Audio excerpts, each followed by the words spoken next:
एक समय की बात है। एक गांव में सफेद साड़ी वाली चुड़ैल का आतंक था। चुड़ैल रात भर गांव में घूमती और गांव का जो भी आदमी उसे दिखाई देता उसे वो घायल कर देती। अरे कोई तो बचाओ, मर गया रे। एक रात हरिया अपने खेत से अपने घर लौट रहा था कि तभी अचानक उसके सामने चुड़ैल आ जाती है। अरे बाप रे, ये चुड़ैल कहाँ से आ गई? आज तो मैं गया काम से।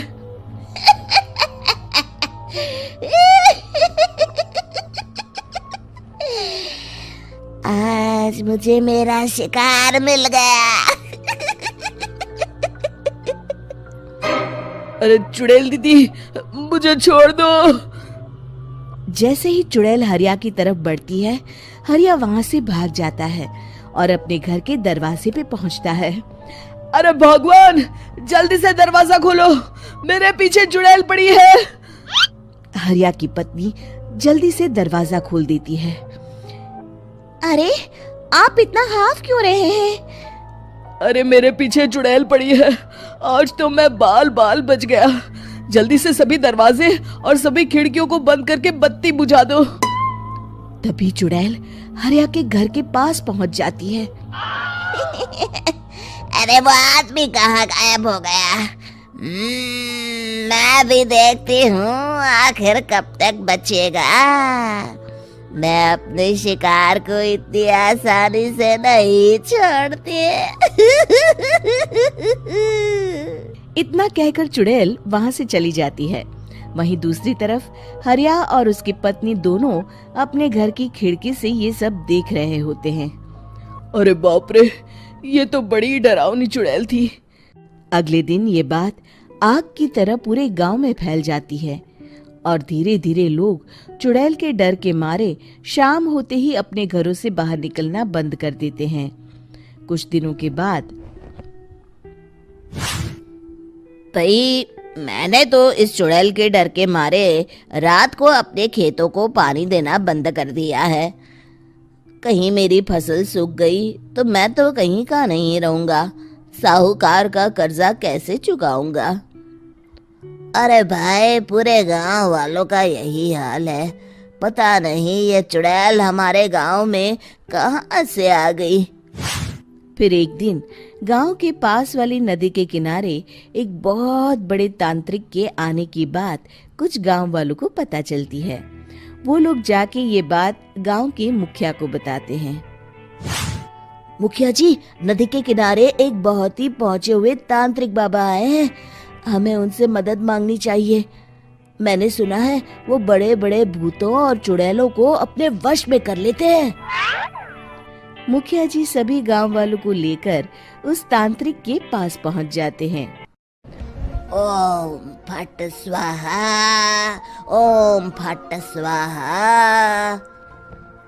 तभी तांत्रिक अपनी बंद आंखों को खोलकर कहता है, क्या बात है?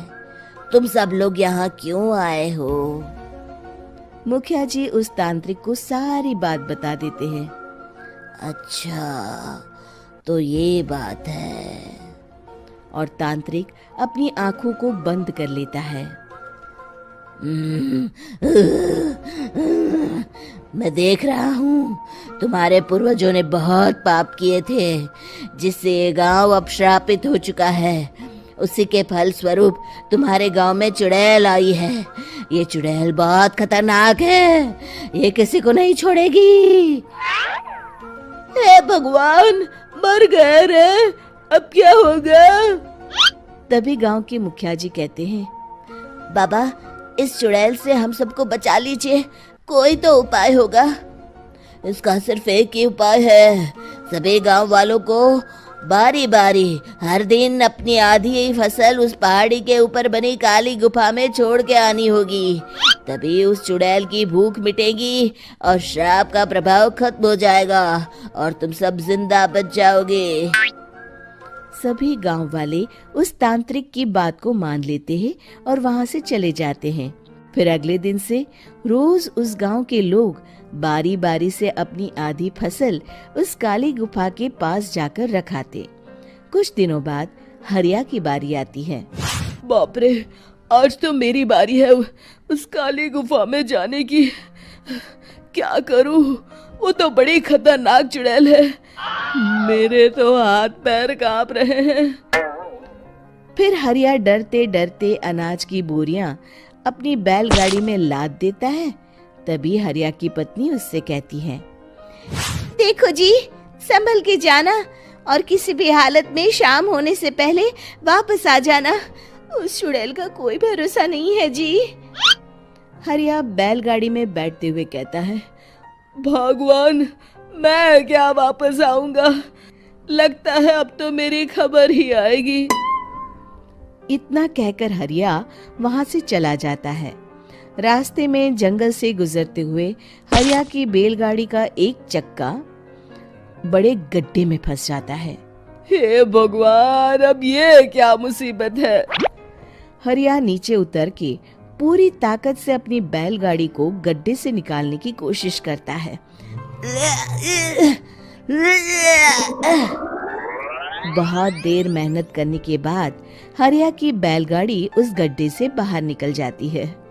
हे भगवान, अब तो शाम होने वाली है। आज तो मैं गया काम से।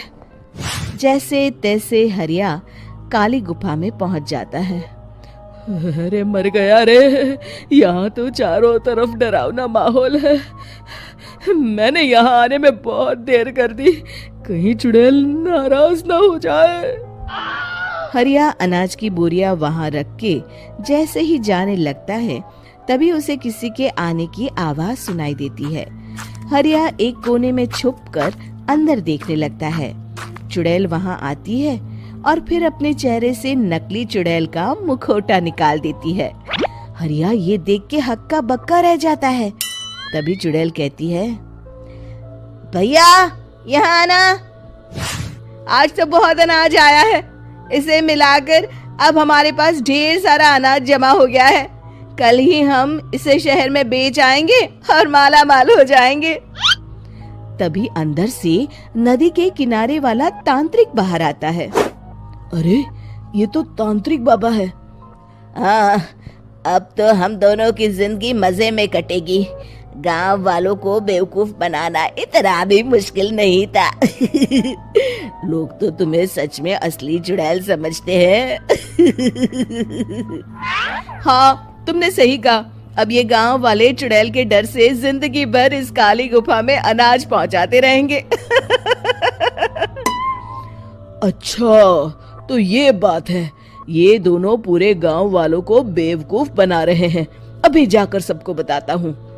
हरिया उन दोनों की पूरी बातें सुन लेता है और जल्दी से वापस गांव में आता है। गांव वालों को पूरी बात बता देता है। इससे पहले वो दोनों हमारा अनाज लेकर शहर जाए, हमें उन दोनों को पकड़ना होगा। उधर दूसरी तरफ नकली तांत्रिक और नकली चुड़ैल बनी औरत एक बड़ी गाड़ी में सारा अनाज लाद के वहां से निकलने की तैयारी कर रहे होते हैं। जल्दी करो, इससे पहले हमें कोई देख ले। हमें यहाँ से निकलना होगा। और तभी वो दोनों देखते हैं कि सामने से सभी गांव वाले अपने अपने हाथों में मशाल लेके आ रहे हैं। दोनों बुरी तरह डर जाते हैं। रुक जाओ, तुम दोनों का भांडा फूट चुका है।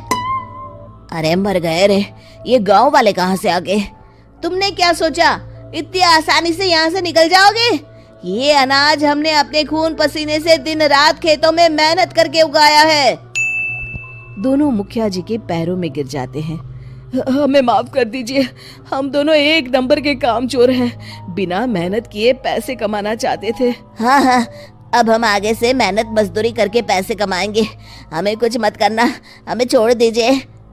इतना कह के दोनों गांव छोड़ के भाग जाते हैं और सभी गांव वाले फिर से खुशी खुशी रहने लगते हैं। शिक्षा, तभी तो कहते हैं कि किसी भी समस्या का समाधान केवल सूझबूझ से ही करना चाहिए और कभी हिम्मत नहीं हारनी चाहिए। दोस्तों, हमें उम्मीद है कि आपको हमारी ये कहानी पसंद आई होगी। कृपया हमारे चैनल को सब्सक्राइब करें और सभी अपडेट्स के लिए बेल आइकन जरूर दबाएं। और हाँ, वीडियो लाइक और शेयर करना मत भूलिएगा। Bye bye.